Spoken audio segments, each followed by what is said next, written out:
شما می توانید این 7 محصولات را هر روز استعمال کنید و باز هم به عینک نیاز داشته باشید. برای ویدیوی درباره غذای سالم این آغازی عجیب می نماید، اما باید از همین جا آغاز کنیم.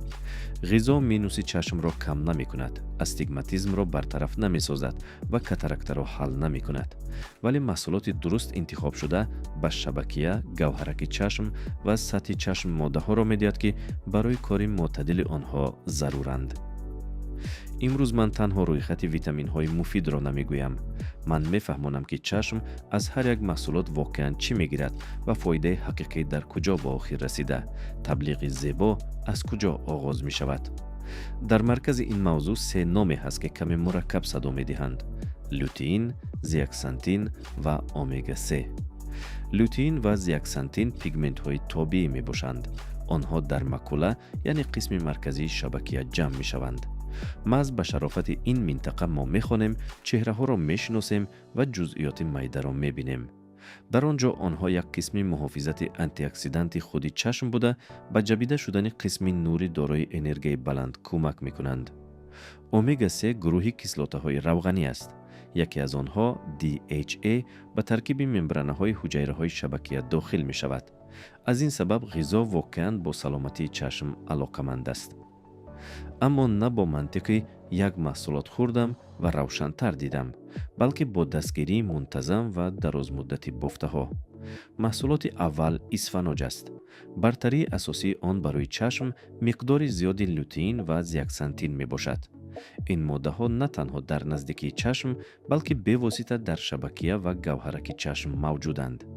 برای همین سبزوات برگدار سبز در توصیه های غذایی برای سلامتی چشم زیاد ذکر می شوند. اما یک جزئیات مهم هست. لوتئین و زیاکسانتین کاروتینوئیدهای در روغن حل شونده می باشند. از این رو اسفناج را همیشه همچون یک توده تنهایی برگها خوردن شرط نیست. مقدار کمی روغن رستنی، چارمغز یا تخم در پهلوی آن غذا را مکمل تر می کند. ولی انتظار نشوید که پس از یک هفته حرفهای جدول سنجش بینایی روشن‌تر می شوند. اسفناج بافته های چشم را دستگیری می کند، اما شکل کره چشم را تغییر نمی دهد و جای عینک را نمی گیرد. محصولات دوم تخم، انیقترش زردی تخم است. بسیاری ها فکر می کنند که تخم تنها با سفیده اش فایده ناک است، اما ماده های برای چشم جالب محض در زردی جای دارند. در آن لوتئین و زیاکسانتین موجودند.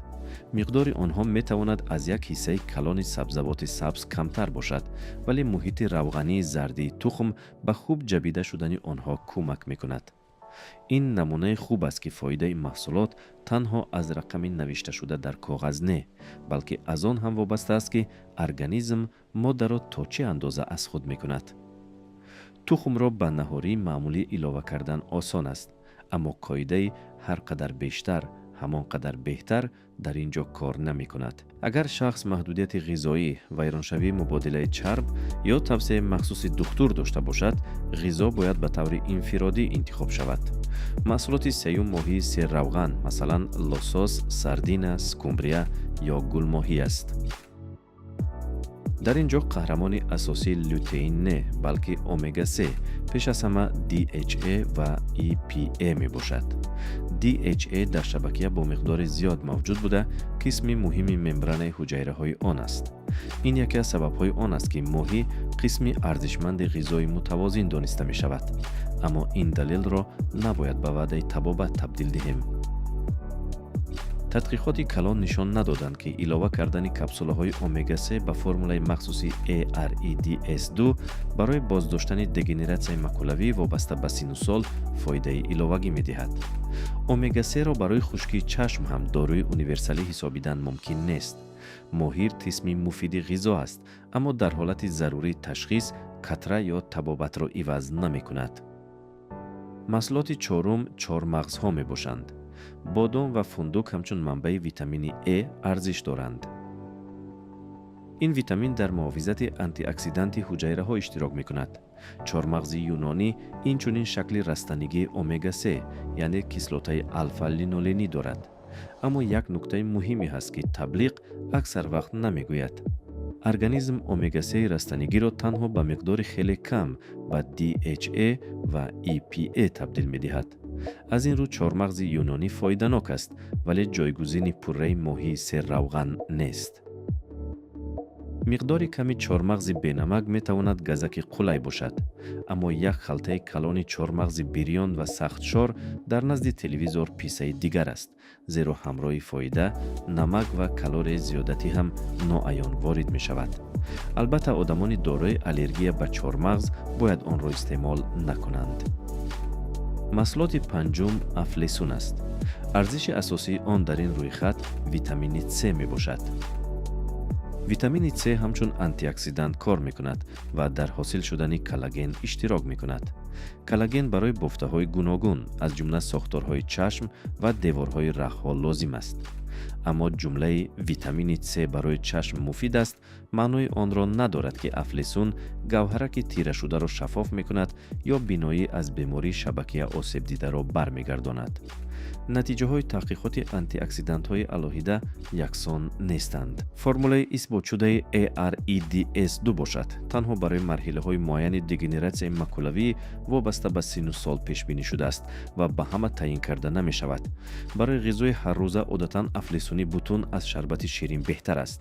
дар ин ҳолат одам наҳои ғизоӣ ҳам мегирад ва дар як дақиқа чанд меваи фишурдашударо наменӯшад. маҳсулоти шашум қаламфури сурхи ширин аст, яъне қаламфури оддии булғорӣ, на ҳатман қаламфури тез. он витамини С зиёд дорад ва ранги сурхаш аз мавҷудияти пигментҳои растанӣ, яъне каротиноидҳо хабар медиҳад.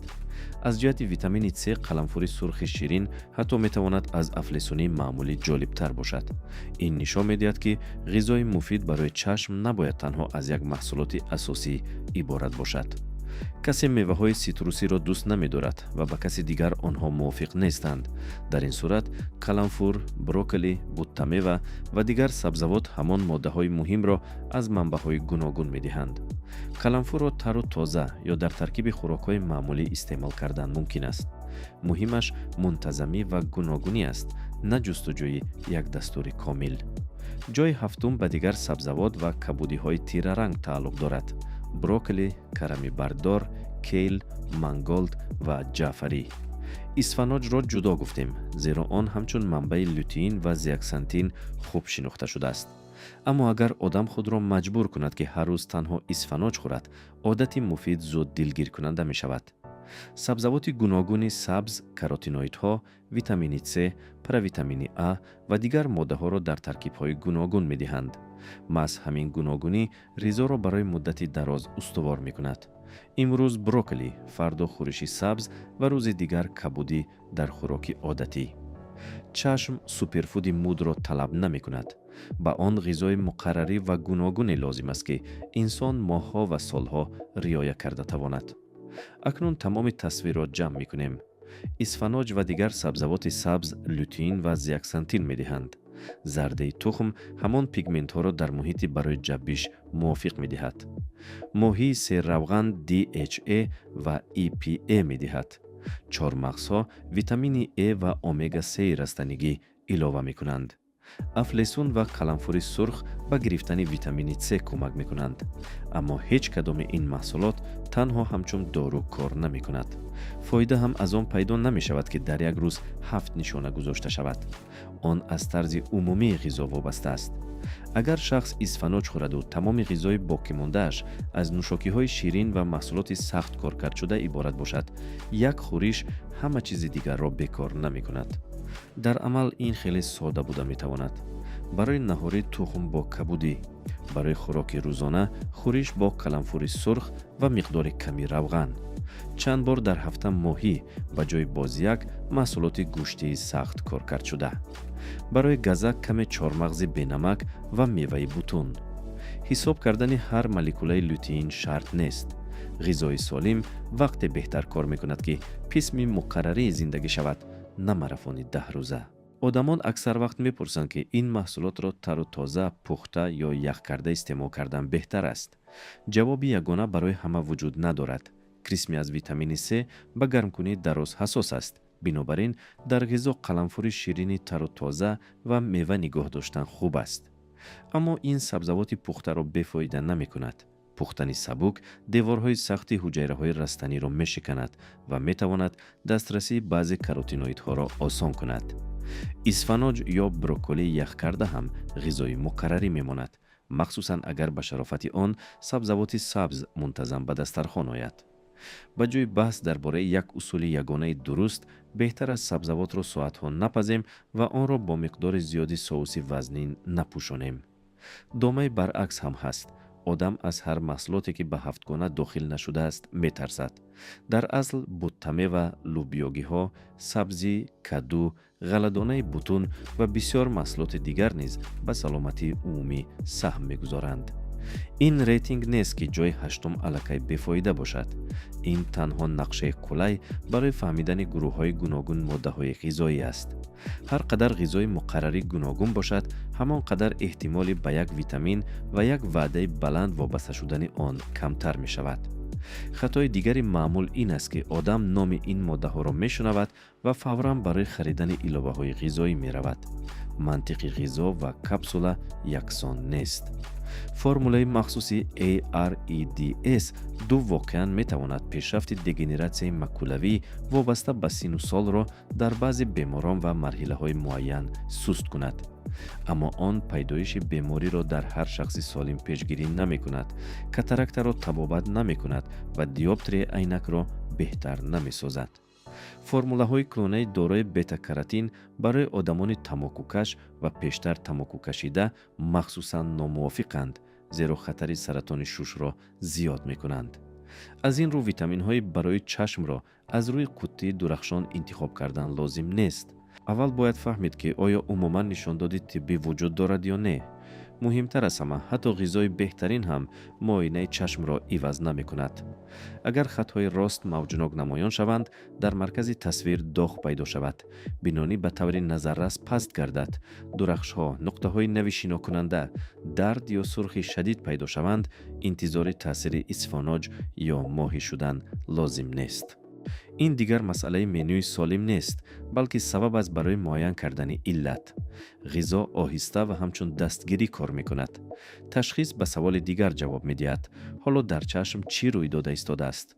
از این رو انتخاب من همچون دکتر یک محصولات یگانه از همه مفید نه، بلکه یک جای کردن 7 گروهی دسترس است: اسفناج، تخم، ماهیس روغن، چارمغز، افلیسون، قلنفر سرخ شیرین و دیگر سبزوات تیره رنگ. آنها به چشم لوتئین، زیاکسانتین، امگا 3، ویتامین های C و E می دهند، ولی چیزی ناممکن را وعده نمی کنند. اگر خواهید بفهمید که غذای عادی برای حالت شما کافی است یا نه، آیا به شما علاوه لازم است یا تغییرات بینایی عموما به ویتامین ها وابسته نیست، این را در معاینه کوزنوری آرامانه معاین کردن ممکن است. اول تشخیص دقیق، بعد توصیه دقیق. برای چشم این از باور کردن به یک محصولات معجزه‌آور خیلی مفیدتر است.